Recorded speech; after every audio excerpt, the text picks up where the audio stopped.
everyone, and welcome back to Lordy Lordy, Look Who Is 40, the Funny Business Podcast. Yes, it's another episode. Happy Friday, everyone. Hopefully everyone all is doing well and staying safe. Matt, how are you doing today? I'm doing great. I killed cardio this morning. Exercising's going well. Diet's going well. I'm in my new gaming chair for all those watching on YouTube. And it's just, as a wise man once said, it's a great day to have a great day. It's a great day to have a great day. And Matt, it's kind of funny that, we're doing another podcast at 40. I think it's kind of nice that we can finally call it 40 episodes, the big 4-0. Speaking of a couple things, we just want to make note to everyone. We are recording this Tuesday from this week that it's released of this Friday. We have no idea about anything about the inauguration or anything like that. We just hope that it is a peaceful transfer of power and that nobody does anything stupid. Yeah, should be an interesting couple days leading up to the release of this. And like you said, hopefully it all goes well because God knows we don't need any more 2020 shit in 2021. No. Absolutely. You know what's funny, Matt? I had a little surprise today at work. Before we get into any of our fun conversations for today, I was working on a report. I've been in report hell lately, but it's been, kind of interesting. And I got a notification on my watch. Now, usually when it comes to notifications from your watch to your phone, Matt, I'm sure you can relate that you get kind of this vibration on your wrist. Your Apple Watches vibrate, for those who don't know. This one was different. This one was an unusual vibration. It was the walkie-talkie feature. Now, I don't know if you've used it yet. Have you used the walkie-talkie feature? I'm familiar with it. I've never actually used it. I think me and my one friend tried pranking someone with it once, but it didn't go too well. So I got a little surprise request from my brother, Philip. So Philip got an Apple Watch. Philip is down in Fort Hood, Texas, serving the United States Army. And it was just a nice surprise. And I'm like, well, look who got an Apple Watch. That's an awesome surprise, especially coming from your brother. Mm-hmm. And it's kind of nice because, just based on... walkie-talkie should be used more often on watches. I hate to say it, but you're not interrupting each other because it's an actual walkie-talkie. So you're not giving anybody, you're not talking at or you're interrupting, you're definitely communicating back and forth. I thought it was nice. I thought it was very nice, calm and peaceful conversation that my brother and I had. Did you ever used to have those walkie-talkie cell phones? It was a cell phone and then you could walkie-talkie them at the same time. I hate to be the weird sound effects guy, but was it it made a noise and it had a side button on it? Yeah, it was a Sprint flip phone or something like that. Yeah, my parents had those. They were freaking awesome. Oh my gosh, that's great. we used to have walkie-talkies. I forget for what reason, but we had we used to communicate from the gazebo up to the house. And we used to walkie-talkie each other back and forth. So that's pretty smart. It was fun. They come in handy. Good. They do. And even the watch too. The watch has no limits. Phil's down in Texas. I'm up in Pennsylvania. It's it's crazy how that stuff works. I'm so far away, but I know. Hey, it is what it is. It is what it is. So it was a really nice surprise, Matt. I don't know if you've had any good surprises besides cardio. No, I mean cardio. I killed it, but it did kick my ass. None too surprises. Just another regular day in the life of Matt Speed. Yeah, Matt Speed 47. Matt, have no fear. What do you say during Fortnite? Have no fear, Matt Speed is here. Have no fear, Matt Speed is here. That's what I do. Well, the dynamic duo is here to talk about some wonderful topics and conversations for today. Well, Matt, as you said before, the shit show that 2020 was, usually what happens during the new year is that somehow there's some things that sort of formulate as a viral trend. I am a firm believer we got our first viral trend that doesn't relate to politics or the election, that does have to deal with politics or coronavirus. We actually got our first viral trend of 2021. And it was funny because I want to say I was here before it was cool, kind of a deal. I didn't necessarily do this trend, but I've heard about it. It is what they consider to be 2021, the year of the sea shanties. Man, have you ever heard of a sea shanty before? I did not. Now, I knew what it was. I just didn't know that was the name for it. Yeah. So what it is exactly, this was reported by today.com. Sea shanties are a form of work song that originated in the 19th century, which obviously has found its popularity through TikTok. Matt, have you seen any videos? Have you seen any wow, say that 5 times fast. Yeah. Sea shanties Can't on do that TikTok? when you're drunk. Wow, no. That'd be a shit show. No, I actually haven't. They have not come up on our For You page. I did see an article about it, and I saw some videos, but on my actual For You page, I have not seen any yet. Yeah, so I think the biggest question, Matt, is why is this becoming a trend on TikTok? Could you give any context, or could you give any assumption as to why this is becoming a trend on TikTok? I mean, who knows how anything becomes a trend on TikTok? I don't know. I think it's just kind of like a cool thing. Like it brings people together. Like there's videos of like people that were posting back in like May of 2020. Like I don't know if you saw the video of like Irishmen going to the bar the first time after the pandemic's over, and the whole bar just starts singing like the whole song. It gets people together. Like it just makes you feel like you have like 200 best friends that are completely, at a bar at least, completely drunk, and you can just like have a good time. But like, that you can't have the same fun at work. And I feel like, work related songs when it comes to sea shanties, and it's nice to promote them on TikTok and just show people, hey, we can have fun while we do this. Mm-hmm. So you're right, Matt. Based on the research that I found, they actually interviewed a couple TikTokers as far as why do you think, and why are they doing sea shanties? They said that the most common theory between all the interviews was that the songs are meant to be sung by a crew, and they do not require any musical training to be sung well. So you don't have to be a Celine Dion, a Clay Aiken, a Ruben Studdard. I don't know why I'm flying back all the way to the first season of American Idol. I don't know where those names came out of. That was American Idol, like back in season 1, man. Oh, I used to love them. Okay, all right, yeah. Used to. Did you ever vote on the phone? I don't know if we did. I don't think we ever did. There was one guy out that I hated on American Idol. I can't think of his name off the top of my head. Interesting. Was it Simon Cowell? No, it was like a performer on the show. Oh, it was a performer. Like contestant.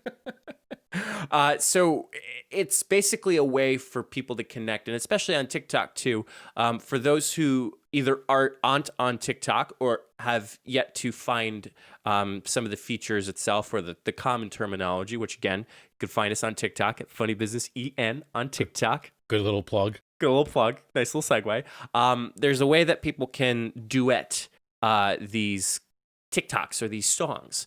And with that comes this more so community.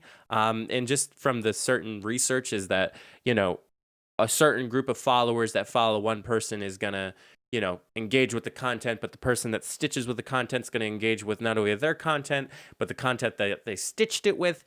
So it's very much so a ongoing engagement piece for everyone. And it, like you said, Matt, it brings the people together. I do like duets on TikTok. Those are probably one of my favorite things that people do, because some people they only make duet videos and it's fun. But I was doing research on this, and I saw like a 6-person duet doing a sea shanty, and it was just like cool. Like the one person started it, and then like they all sang the chorus. And like you said, they're not like the best singers in the world, but it sounded good, and it was really cool to see. Mm-hmm. Yeah, I've been thoroughly confused at times when I first heard about it. I always think of the summer shandy, like the shandies, like the drink, not the shanties. Yeah. Oh, dude, Kugel, local beers, a couple of them. Yeah. Have you had a lot of these on your For You page? Not really. So what I saw was Stephen Colbert do a sea shanty, and he obviously he tailored it to the viral trend of it. But then Jimmy Fallon did it, and then there was a couple others that did it, and I was trying to I did some research, saying research a lot today in the podcast because it's what makes a great podcast. And finding, some common ones. Have you heard a common one? Have you recognized any of them and be like, oh my God, that's a sea shanty? I didn't know that. I don't think I haven't dug too deep into them. The one that I have been hearing, I can't think of the words of it. It's slipping my mind, but it sounded kind of familiar, but I couldn't remember where it was from or how it originated. Well, have no fear. Mike Gambita is here with a sea shanty, ladies and gentlemen. I was hoping this was going to happen. Oh, yeah. Wow. Well, last week I was singing a lot. Now this week I'm singing again. Matt, you and I, we have a strong bond with SpongeBob. Okay. There is a ton of sea shanties that happen within SpongeBob. I did not know that, really. For example, here is one. What will we do with a drunken sailor? What will we do with a drunken sailor? What will we do with a drunken sailor early in the morning? Way hey up she rises, way hey up she rises, way hey up she rises early in the morning.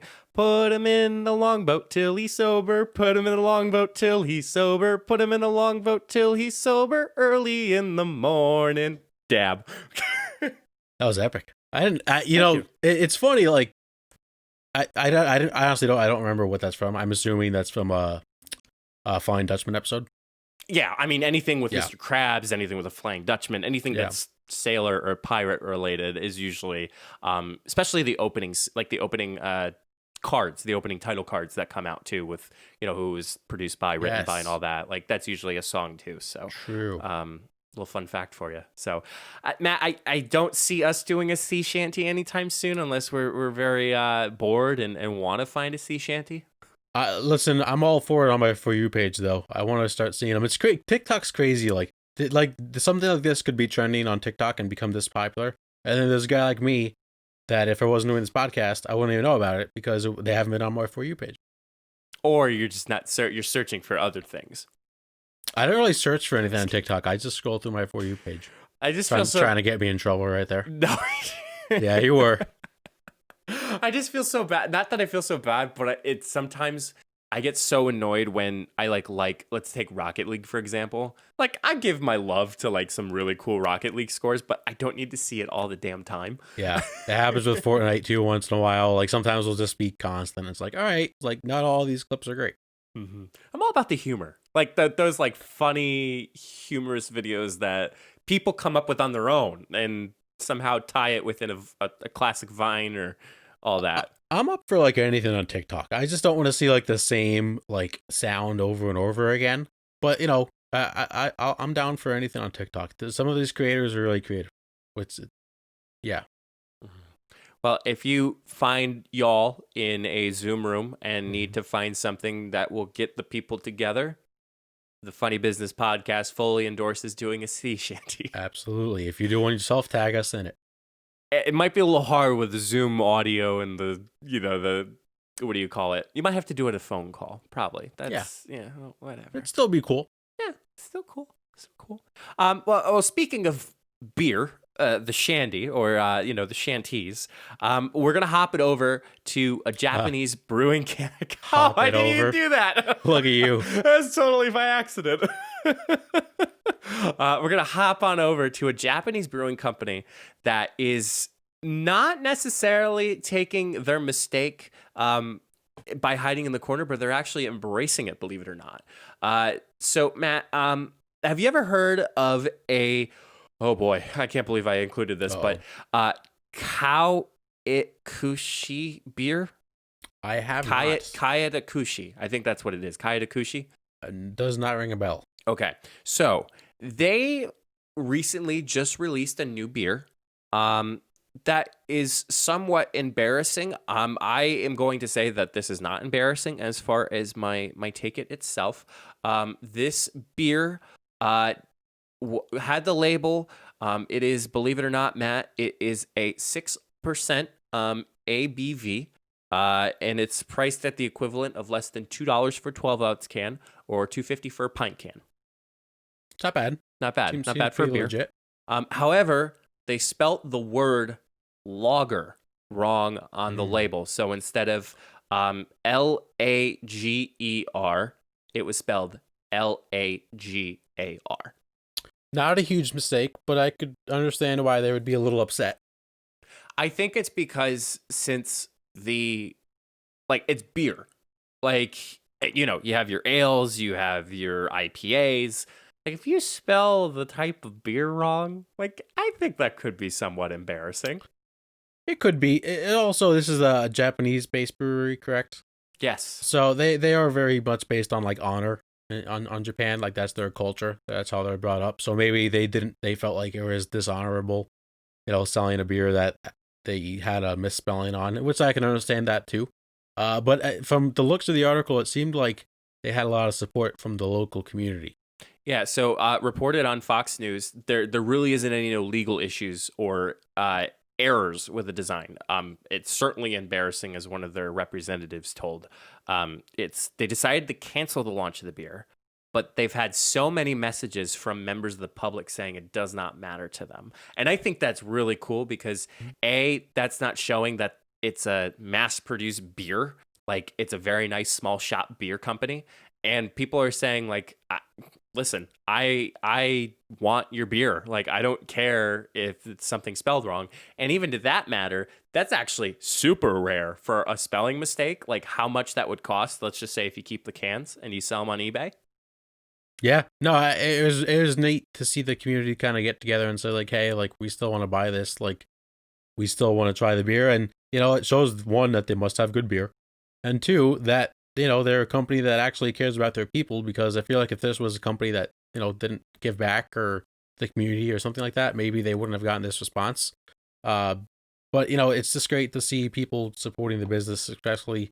I don't know how Japan is dealing with this whole pandemic thing, but any business, I'm sure, can always, a small business like that can always appreciate the support of their local community and fans. And I hate to be this person, but does the label really matter to anybody when they're drinking beer? I think it depends on the brewery. I think there's a lot of breweries here that in the United States that they do focus a lot on the design of the can, just to kind of like bring attention to like, hey, that looks pretty cool. I wonder what beer it is. And then if it's like I don't know, like a strawberry shortcake beer or something like that, it's like, oh, that's a pretty cool design. Maybe the beer's pretty good too. So maybe if you're trying to do it from like a marketing standpoint, I can understand that. It's unfortunate because another shout out to Steve Reed. Even though he probably doesn't listen to the podcast, I'm sure Jenna will let him know that I gave him a shout out.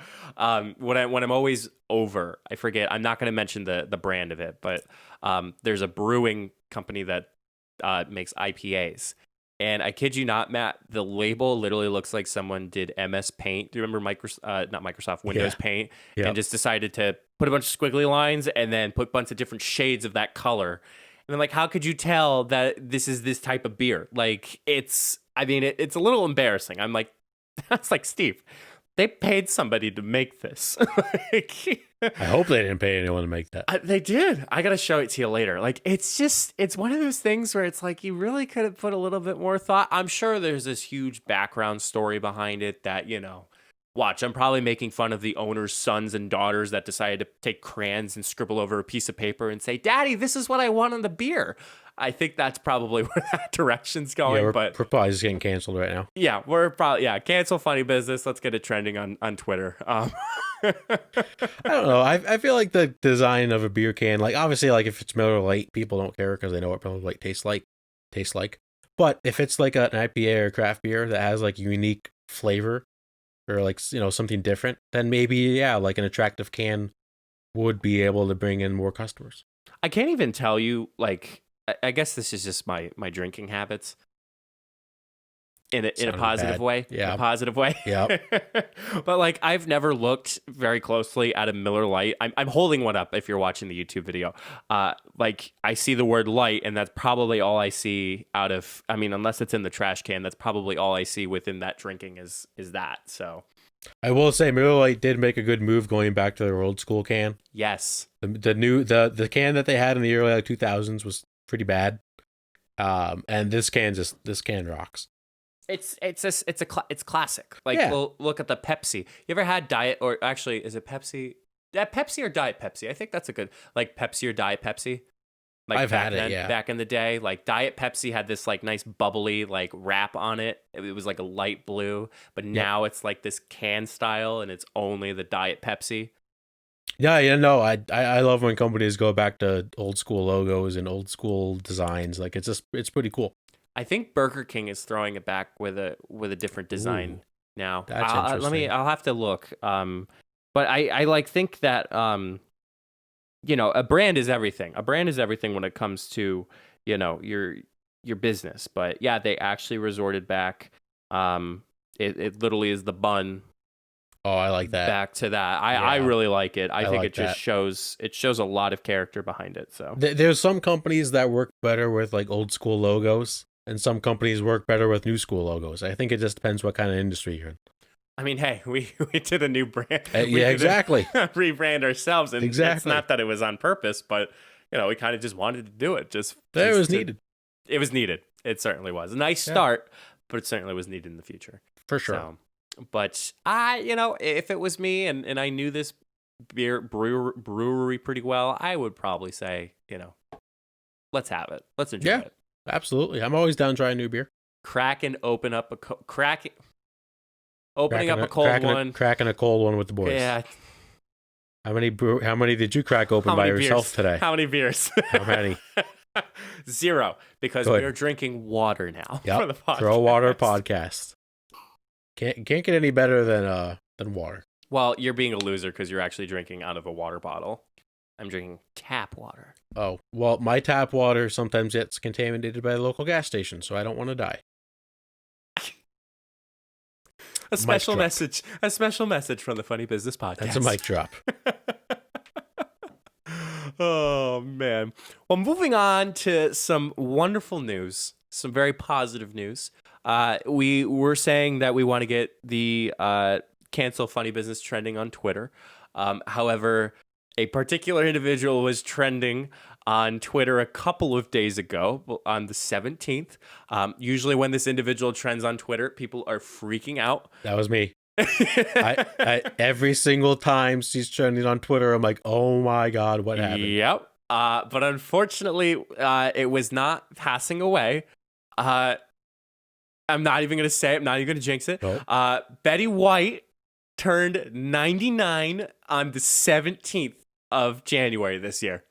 She is a national treasure. We must protect Betty White at all costs. She's just the best. Like, you can't say anything else other than Betty White is the best.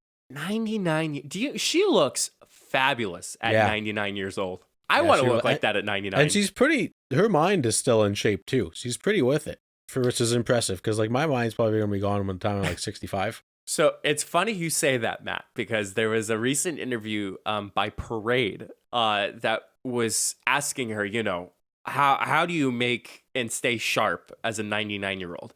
You know what Betty White's response was? A glass of wine. No. What? Hot dogs and vodka. Okay. Yeah. Hey, listen, doesn't get much more American than hot dogs and vodka. Some of her friends have joked that she has a diet of a teenage boy. Well, let me tell you, Betty White, we are with you with those hot dogs and vodka, my friend. Put a little spicy brown mustard on that. Oh yeah. Ketchup. Get some ketchup. No, ketchup sucks. No. Ketchup on a hot dog? We're talking about Betty White. Are you freaking kidding me? Ketchup. No. I don't use ketchup at all on anything. You're missing out. Ketchup is gross. You're like that girl that was trying condiments for the first time that we saw. No, that was ridiculous. She literally hated ranch. Who the frick hates ranch? I don't know, man. But anyway, Matt, I thought it would be interesting because we are celebrating Betty White. So happy belated birthday, Betty White, if you are listening to this podcast. We love you. We care about you. She does. Listen, if you need a kidney or a liver, if you need to stay alive, one of us can do it. Sure. Yeah, let's just put that out there. Yes. Yeah, hell yeah. So what I thought, Matt, was let's take a time machine. Let's jump all the way back to 1922 because that is when Betty White was born on January 17th, 1922. And thought we'd just throw it back. We thought we would reflect on some things that possibly happened in 1922. Matt, do you by chance know anything that happened back in 1922? Let's start. Was World War I just ending or starting or around there? You gave me no. Oh, you were talking about like the price of like bread. No, I actually wasn't. Oh, okay. Let me ask you this: who was our U.S. president back in 1922? Oh God. I'm so bad at presidents. It's okay. FDR.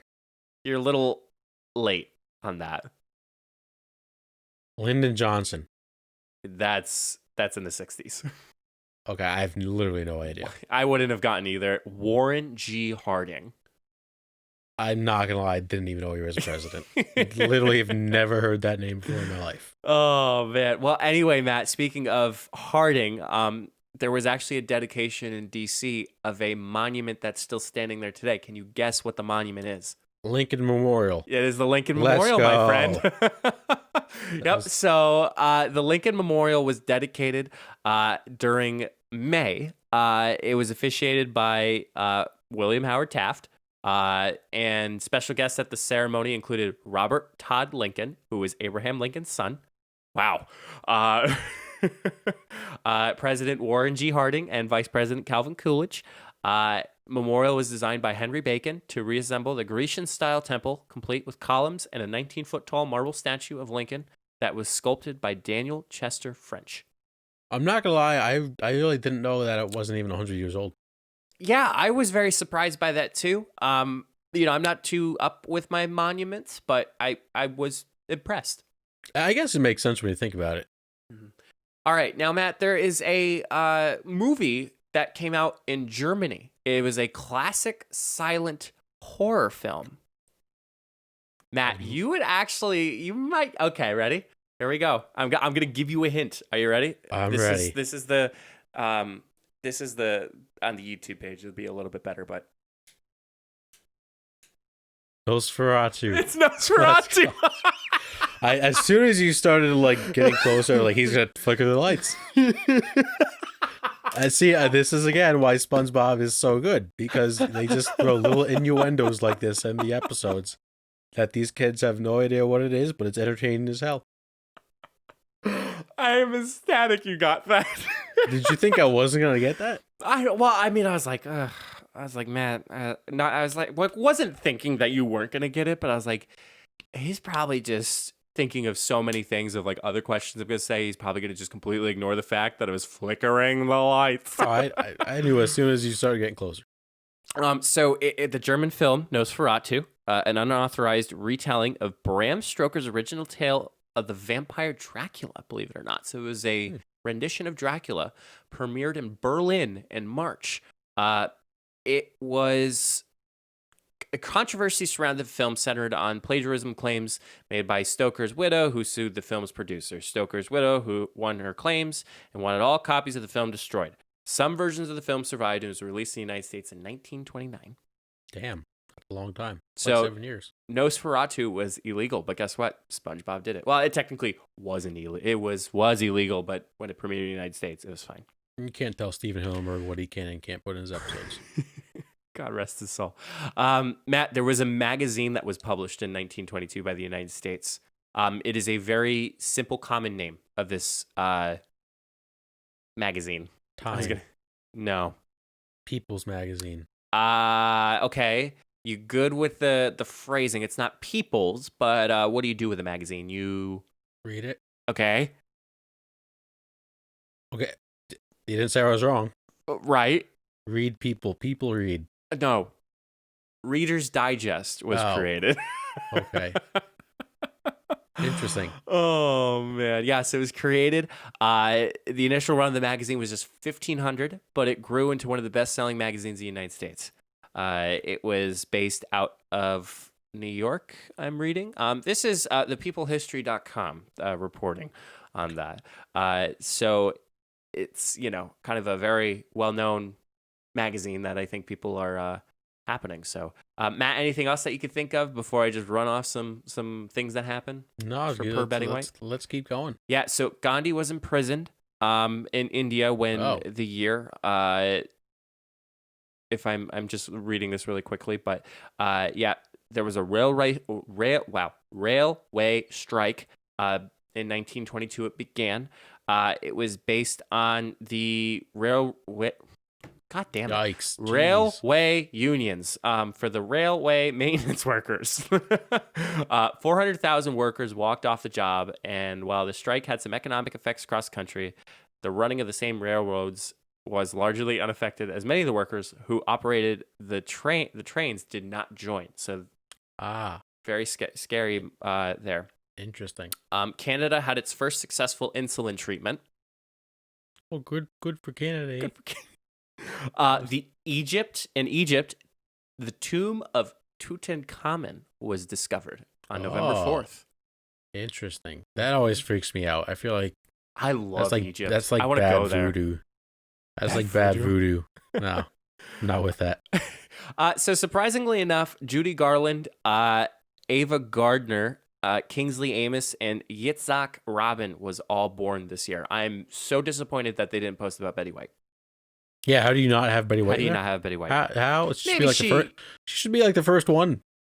Anyway, Matt, about technology. By this year, over 500 commercial radio stations are in operation in the United States.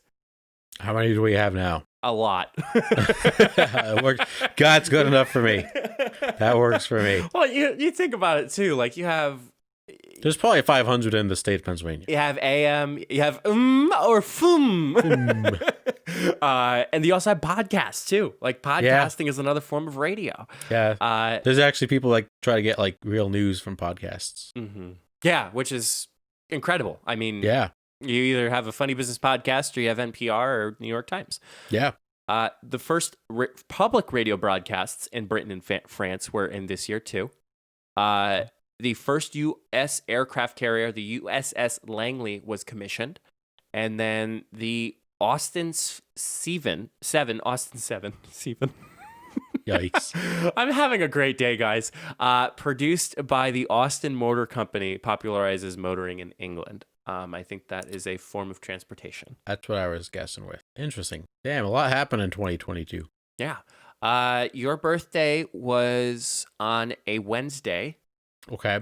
And my birthday was on a Friday. It's the best day to have a birthday. Yes, sir. Actually, did I have Saturday. One on Friday? No, I had one on Tuesday. No, Friday's perfect. Yeah, but Saturday you don't have to go to work. Yeah, but you go out Friday night. You go out Saturday night. It's a birthday weekend. Yeah, but you can also go out Friday night, and then you don't have to go to work on your birthday on Saturday. I've been finding that I like going to work on my birthday for some reason. What? Sorry, that's the workaholic coming out of me. That's insanity. Because there's more times when people are coming up and saying happy birthday, and there's more like you go out to lunch for your birthday and you get birthday cards and you get all this fun surprises. Last time I had to work on my birthday, fun fact, I was working for a minor league baseball team and I was having to work. It was like the second game of the season and it actually got rained out. So I got to enjoy my birthday night a little bit. Good for you. Even though I had to work a doubleheader the next day. Ugh. Those are the worst. Fun times. Fun times. Well, Betty White, again. Happy birthday. Belated birthday. Happy belated birthday. We love you. Hope you got good presents. Yes. I don't know what she wanted, but I hope she got it. You know, I remember my great grandma when she had her 90th birthday, her wish was to live 10 years more. So Betty White, we hope you live to be more than she might be immortal. She might be. She might be. She might be. Oh goodness. Well, that concludes our entertainment. Oh my God. You need to like take a sip of water. Just go for a nap. We'll be back in like half an hour, folks. Just go to commercial break. We'll be right back. When we come back, I got my sports topics. Don't go anywhere. Matt, I got to tell you, I am so happy we're continuing to make more episodes for our podcast. You're so right, Mike. I really am enjoying hearing how awesome each episode is every week from everyone. It's so easy to do. It is so easy. And we have Anchor, our sponsor for this episode, to thank for. Anchor is free to anyone that wants to start a podcast. It's easy for beginners with the creation tools that allow you to record and edit your podcast right from your phone or computer. It also helps distribute our podcasts so our listeners can tune in to their platform of choice, like Spotify, Apple Podcasts, Google Podcasts, and more. And Mike, I got to tell you, I was skeptical before, but we actually are making a profit off this podcast. We are still a small podcast, but it's nice to see the progress we have made with each episode with that money. Yes, we are making it rain. Kind of. Anchor is everything you need to make a podcast in one place. Download the free Anchor app today or go to anchor.fm to get started. That's anchor.fm. And who knows, you may start a podcast with your best friend. That's right. Roommates for life. Okay, let's slide into the sports segments we have for you all today. We're going to start off with, I had topics set up, and then, sometimes you just have a topic pop up in the middle of the day that you need to talk about. This is probably one of them. So the New York Mets, I believe this was recently hired GM Jared Porter a few months ago. That could be wrong. Don't quote me on that. But what actually did happen is today he ended up getting fired for reportedly sending illicit pictures to a female reporter. Now, this was back a while ago in 2016. I think we can both agree he probably should have been fired because you just don't do that to anyone. Mike, the big story. Do you know how many texts he sent unanswered? So she never responded to a single text. How now? They're not all explicit pictures. Okay. Some were included in the 62 texts. How many texts do you think he sent? 60. 62. You said 60 texts. You said it before. Oh, did I? Yeah. All right, whatever. How do you send six after like the first 5 texts you send? Don't you think like you get the hint? Well, there's some real idiots out there, Matt. 62. That is ridiculous. I mean, first of all, the dude was hired for the Mets, so that was a first done mistake.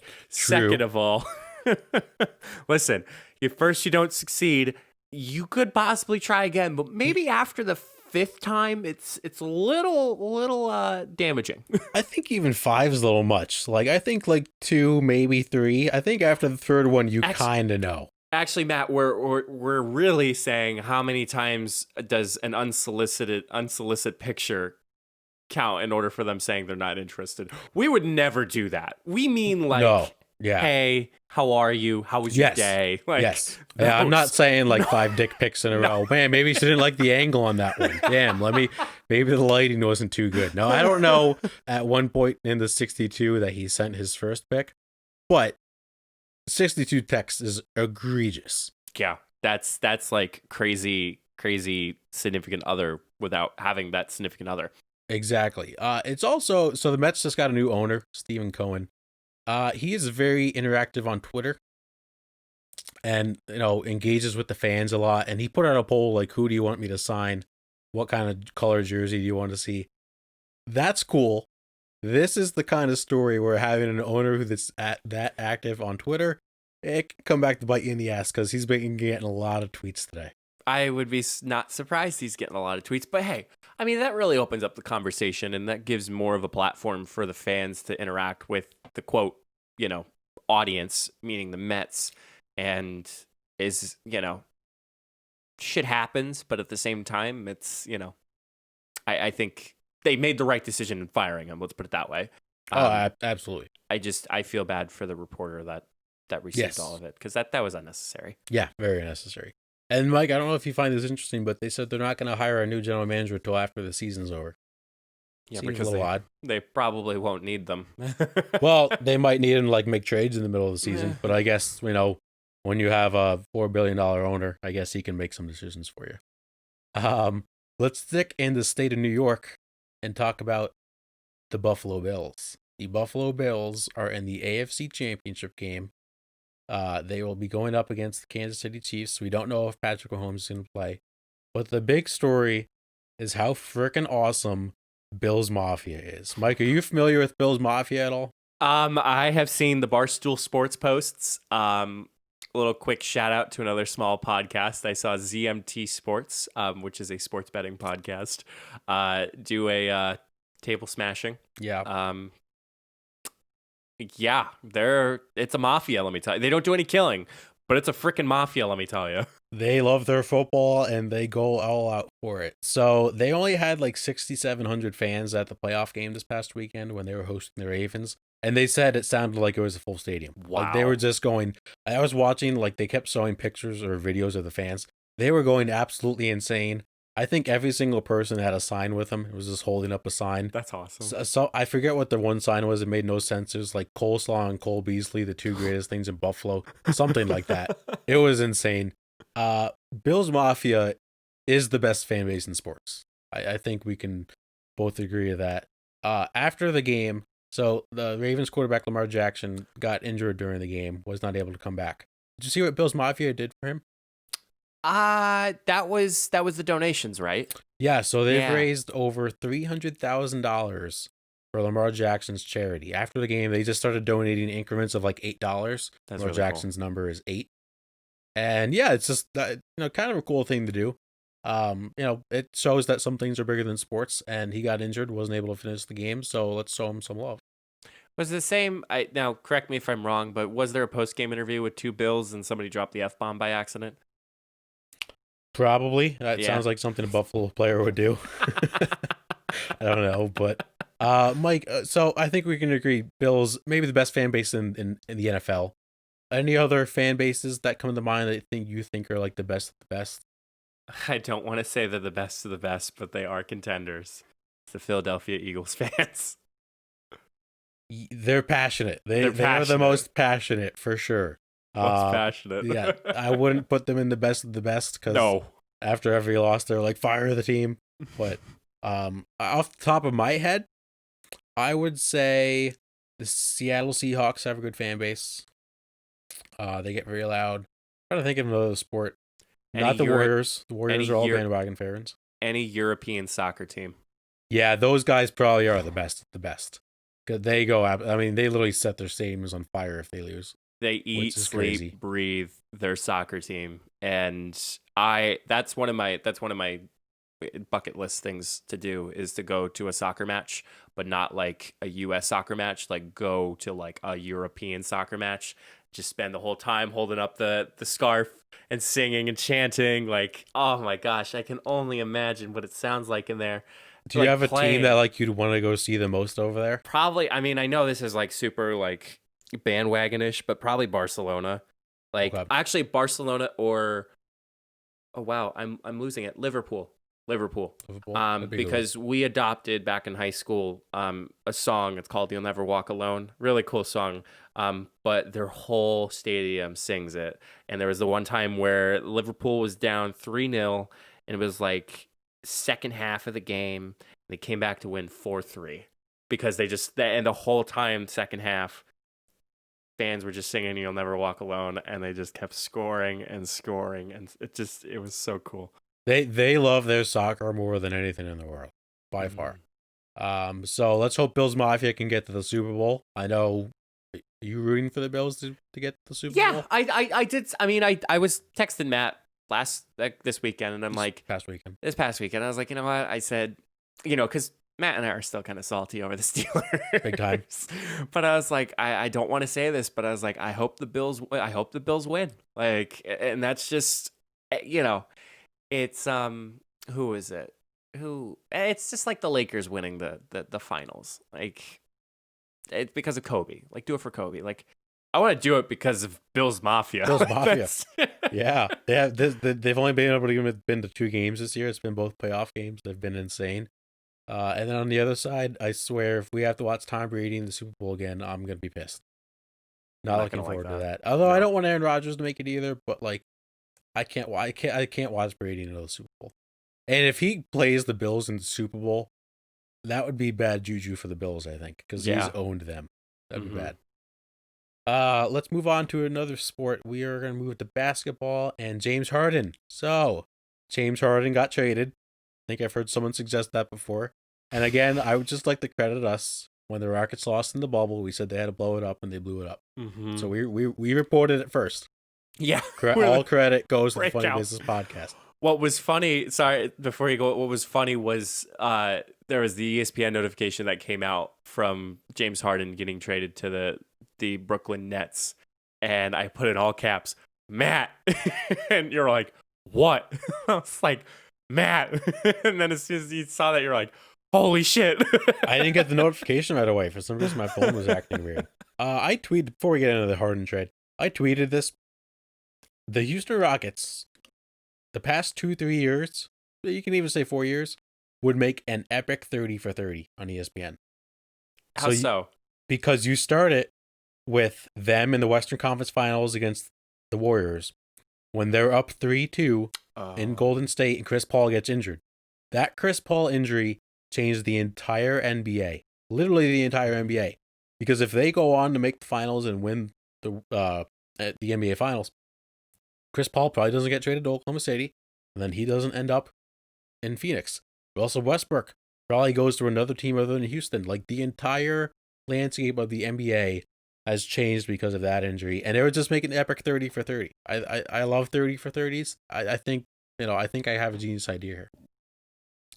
But the big trade, James Harden out to the Brooklyn Nets. How do we feel about this? I know we talked about it a little while ago that this was a possibility, but I want to get your thoughts first.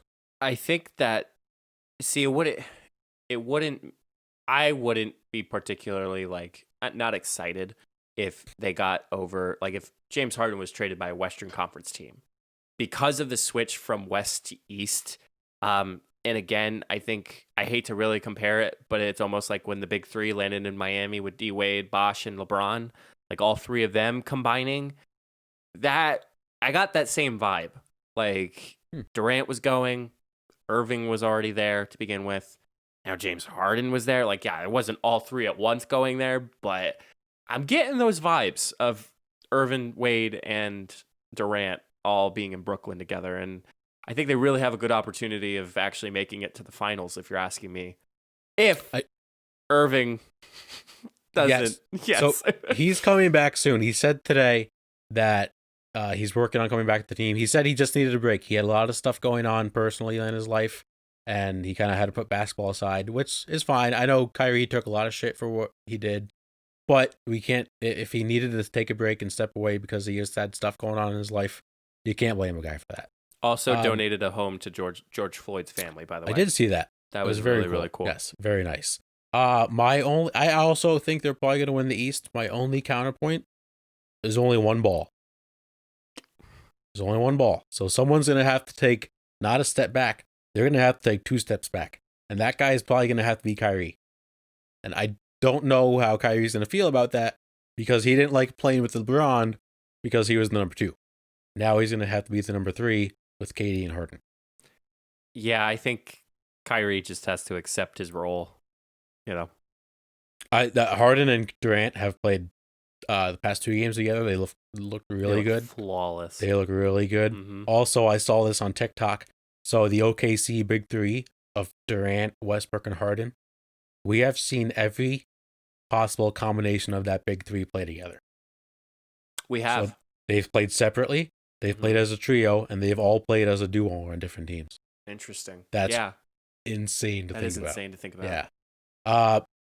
So speaking of James Harden, when the trade got announced, it was Thursday. So NBA on TNT had a show, and Shaq was not too pleased with James Harden. So James had a quote saying he gave it all to Houston and gave everything that he had, and Shaq basically said, "No, you ain't." So Shaq, I'm trying to find the exact quote here. Said when he said he gave it all to Houston, I say no, you don't. So Shaq is mad at the way that he verbally said he did not want to be in Houston. Also, he magically got skinny. Like I know. he was absolutely wearing a fat suit while he was playing with the Houston Rockets. It was bad.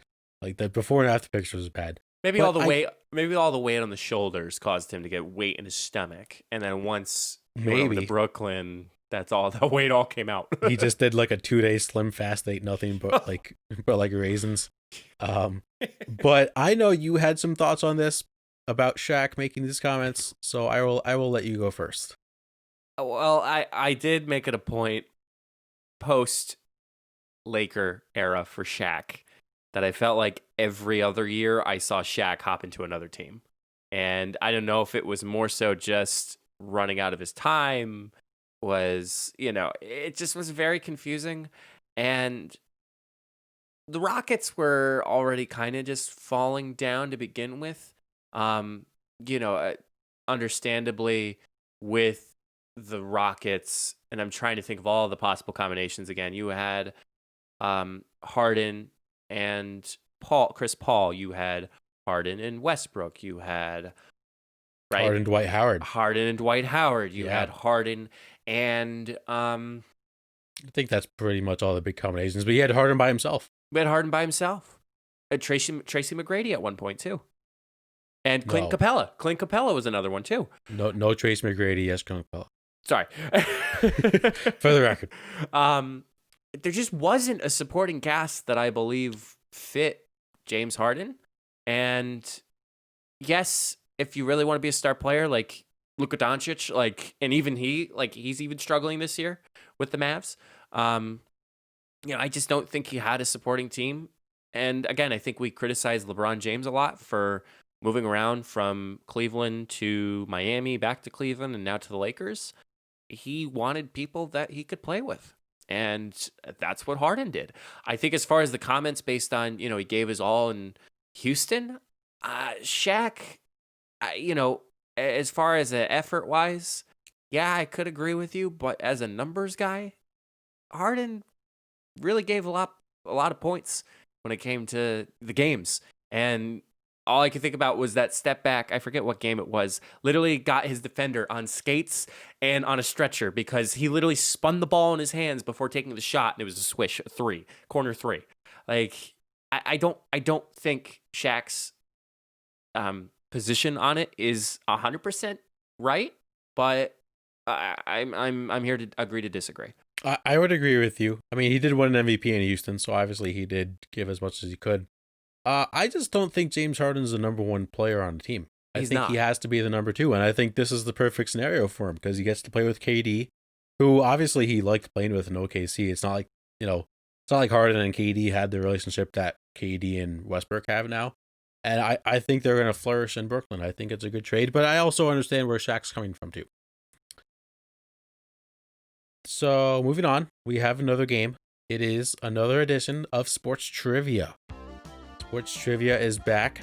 This was inspired by the Yankees re-signing DJ LeMahieu. Thank the Lord they finally re-signed DJ LeMahieu. Hell yeah. It was long enough. I was getting nervous. 6 years, $90 million. Not that bad. So $15 million a year for a guy who was an MVP finalist. I think I'll take that. So this Sports Trivia is MLB Free Agent Edition.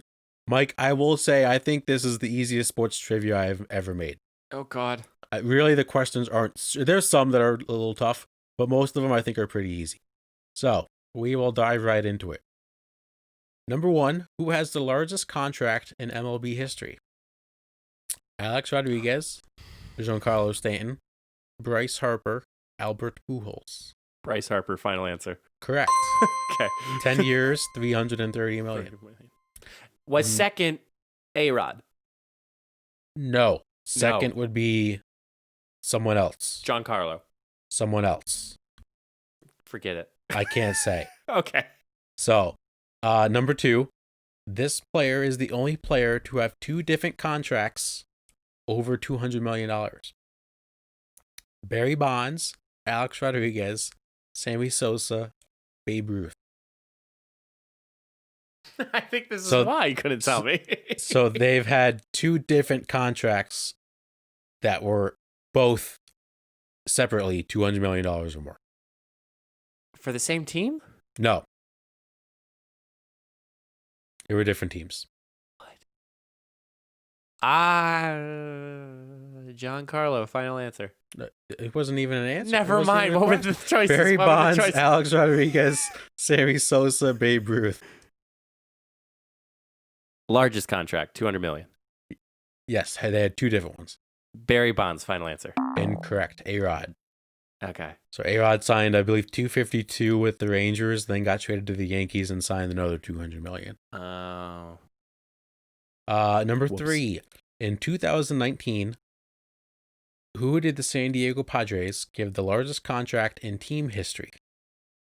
Manny Machado, Eric Hosmer, Fernando Tatis Jr., Will Middlebrooks. Largest contract in team history. Manny Machado, final answer? Correct. 10 years, $300 million. This next one's, I think, should be a softball. Okay. Number 4, this team took Robinson Cano away from the Yankees in 2014. New York Mets, Seattle Mariners, Texas Rangers, St. Louis Cardinals. Oh, shit. Oh, you look like you're struggling on it. I thought this was going to be an easy one. Yeah, it's the first 2 choices, but I don't... So he has been on both. Yes, he has. He's on one of them now. Order? He was on the Mets, so I'm going to go with the Seattle Mariners, final answer. Correct. Okay. 10 years, 240, and I believe he's suspended for the season because of PEDs. Oh, Robbie Cano. Well, don't you know? His career literally went down the toilet. After leaving the Yankees. We all know that was going to happen because the Mariners don't make the playoffs. Like, they've never paid anyone over $100 million. They gave him $240. What do you expect them to do? I hate short side note. I loved him playing second base. Oh, he was one of my favorites. He was going to be the best second baseman in Yankees history if he would have stayed, hands down. Number 5. I think you're 3 from 4. Number 5. What pitcher has the biggest contract in MLB history for a pitcher? Okay. Chris Carpenter, Zach Greinke, Steven Strasburg, Garrett Cole. Garrett Cole, final answer. Correct. 9 years, $324 million. 4 for 5. I told you this was easy. This next one's a little tricky. Okay. So in 2007, this is number 6, the Yankees gave this pitcher $28 million for one season. Randy Johnson, Mike Mussina, Roger Clemens, Andy Pettitte. Andy Pettitte, final answer. Incorrect. It was Roger Clemens. Roger Clemens. Mm-hmm. People forget he played for the Yankees for a long time, actually. Number 7, catcher Jason Kendall has the largest contract in Pittsburgh Pirates history. How big was that contract?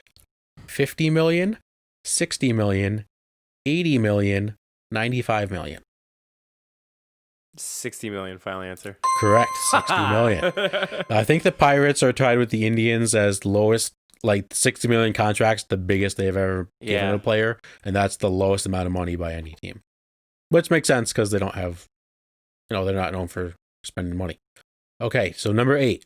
Let me explain this one. Okay. Who signed the biggest contract extension in MLB history? So, this player was not a free agent. Okay. Contract extension was already on the team. Right. Mark McGwire, Giancarlo Stanton, Jose Altuve, Pedro Martinez. I'm going to go with Altuve, final answer. Incorrect. It was Stanton. So that's why I could not answer your question for number 1. He has the second largest contract of 13 years, $325 million. With the Yanks? No, he was with the Marlins at the time. Yeah. Okay. Then he got traded. What are you, 6 for 8? 5 for 8? I think. 6 for 8, I think. 6 for 8. Number 9. Who has the largest contract in Tampa Bay Rays history? Carl Crawford, David Price, B.J. Upton, Evan Longoria. I'm either thinking between the second choice and the fourth choice. What's the second choice? David Price. Fourth choice is Evan Longoria. I'll go with David Price. Final answer. It was Evan Longoria. At least I knew the two. No, that was impressive. 6 years, $100 million. And finally, number 10. Are you familiar with Bobby Bonilla Day? Who? Bobby Bonilla? Who? So, number 10. Bobby Bonilla was a former Mets player. Oh, this guy that continues to get money from the Mets because, okay. So, he has a nickname. I don't know what his nickname is. So, in 2000, the Mets bought out his contract.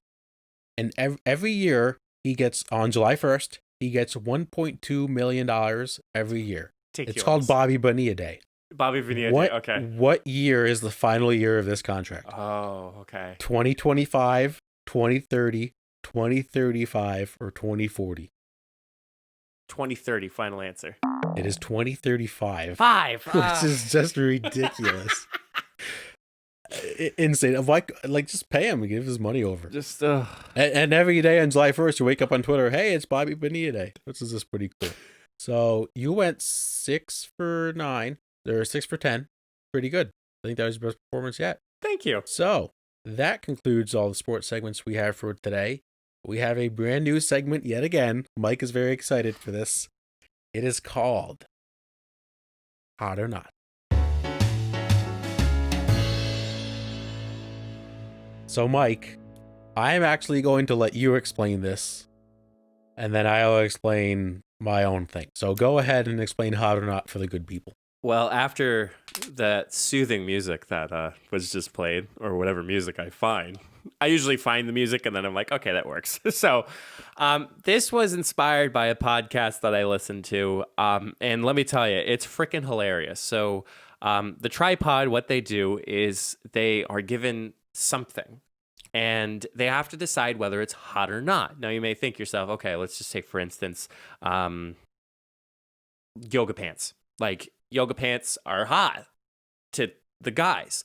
However, this way of the game was you want to make love to this item, object, thing.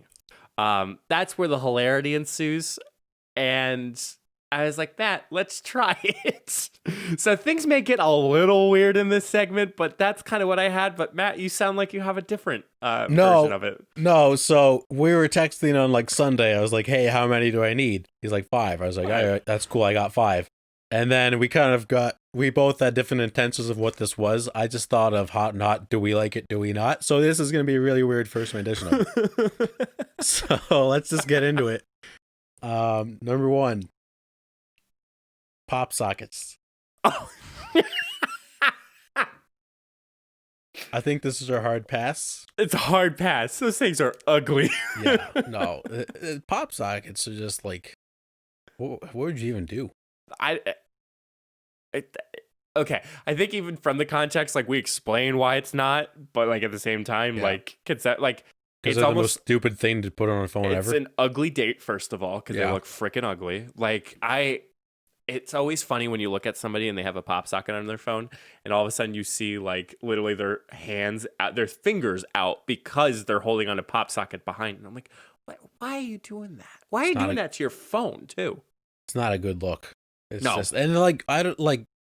What's the big deal? You just put it on a stand. Oh, look, it's standing. Okay, cool. That's great. Guess what? You can buy a stand for yourself on your desk and get it. Exactly. All right, this one I'm gonna say is hot. Hard seltzers. Oh, dude. Ooh. All night long, man. All night long. Yeah. Nice and cold. Get the sensations going. Now for me itself, that wouldn't be my preferred drink, like if it was on, but I've had one or two and I'm like, they slap. Especially like you come home from a long day at work. You're a little tired, maybe you hit the gym afterwards. Is that it sounds like from experience. You want a little refreshing drink? Pop open a Bud Light seltzer or a Truly or a White Claw. We just got a new pack. We got Truly iced tea versions. Yes. Yeah, I'm excited to try them. Next one. Dry rubbed wings. They're hot. I had some dry rubbed wings this past weekend. Let me tell you, number 1, it ain't getting messy. I'm trying to remember if I've ever had those. So we had Old Bay. So it's like an Old Bay dry rub that no, we got it on the side, so we just sprinkled it on top. But they're fire.